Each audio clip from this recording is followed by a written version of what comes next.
amekuwa mwema sana sana sana juu ya maisha yangu, juu ya jamii na pia juu ya kanisa lake.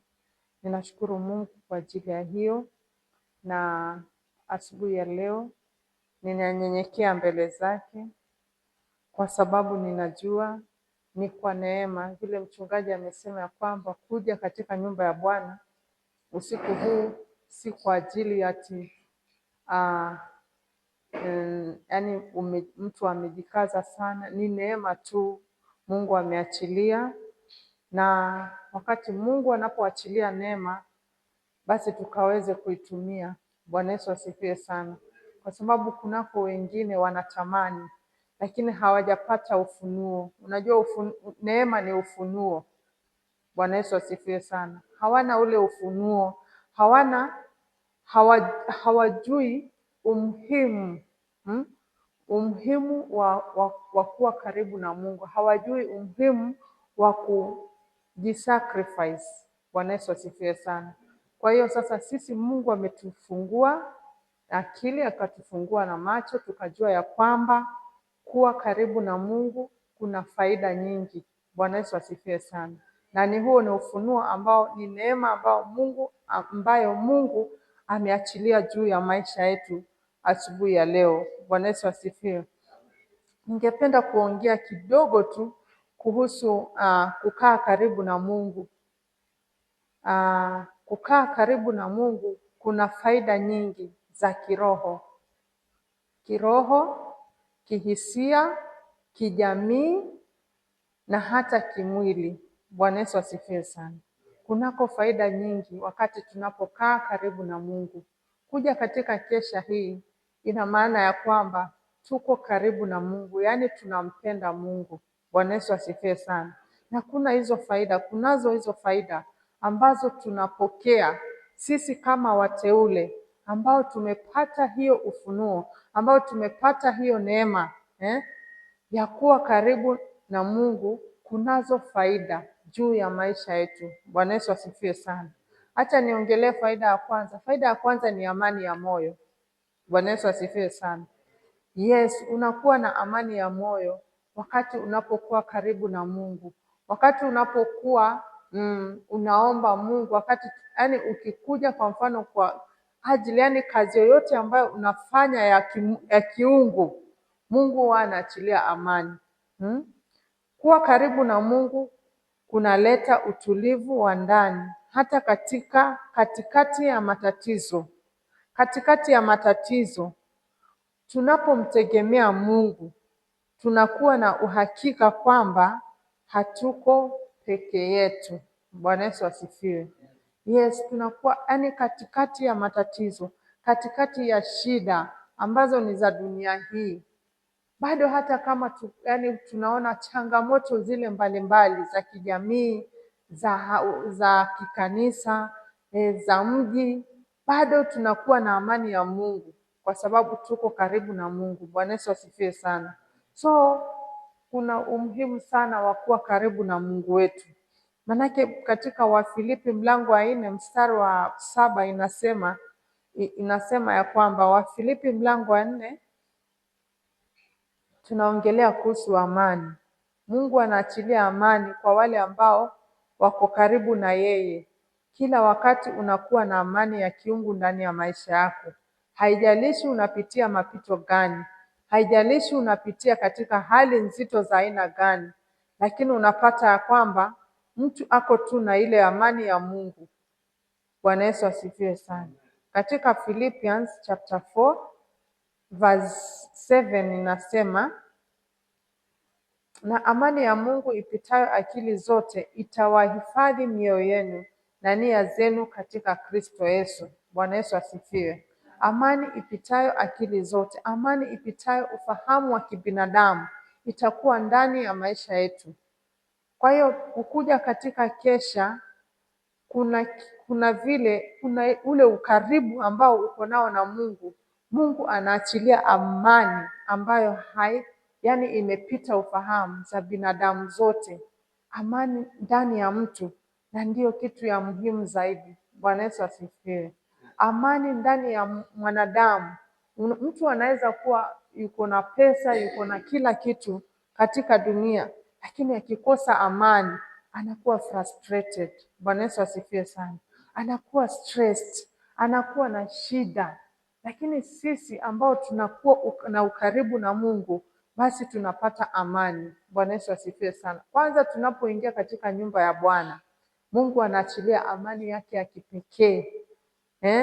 Saa zile sometimes unatamani ulale tu kwa nyumba, lakini saa zingine kwa mfano tuseme ni siku ya kesha, lakini wakati unapolala kwa nyumba, ukiamka usiku unaanza kukosa amani, unashindwa, jamani, ilikuwa niende kesha, mbona sasa yaani amani inakosekana automatically, lakini wakati unapokuja nyumbani mwa Bwana unapata amani.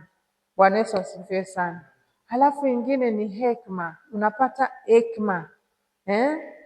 Mungu anakupa mwongozo, anakuongoza vile anavyohitaji, anavyotaka uende katika maamuzi ya maisha.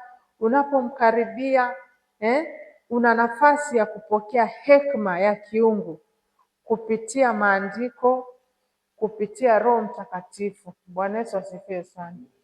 Unapokea hekima. Mungu anakupatia hekima, anakupatia pia na kuongoza, mwongozo mzuri. Wewe unakuwa kiongozi pia mzuri.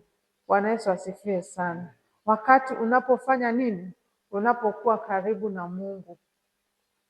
Ingine, anakupatia nguvu na faraja wakati wa magumu. Bwana Yesu asifiwe sana. Tukiangalia maisha yanakuwa na changamoto nyingi.